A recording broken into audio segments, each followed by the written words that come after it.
দশম শ্রেণীতে এর পরের দিন পড়াবো চক্রবৃদ্ধি সুদ। সুদ দুই রকম, তোমরা করে এসছো এর আগে সরল সুদ, আর এটা হচ্ছে চক্রবৃদ্ধি সুদ।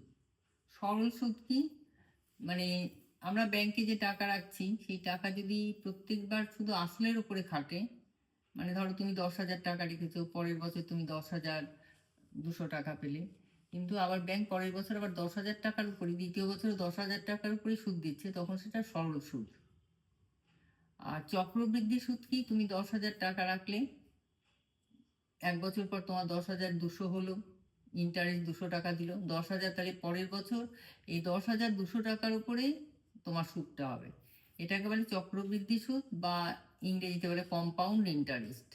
অর্থাৎ তুমি যার মানে আসল রাখছো সেটা পরবর্তী সময়ে যখন আবার সুদ দেবে সেটা সববৃদ্ধি মূল্যের উপরে, অর্থাৎ আসল প্লাস সুদ করে যেটা হবে তার উপরে যে দেবে। এই ক্ষেত্রে সবসময় সুদ বেশি হয়, সেই জন্য ব্যাংক বেশিরভাগ সময় এখন মানে কম্পাউন্ড হারেই, অর্থাৎ চক্রবৃদ্ধি সুদের হারেই মানে ইন্টারেস্ট দিয়ে যাচ্ছে।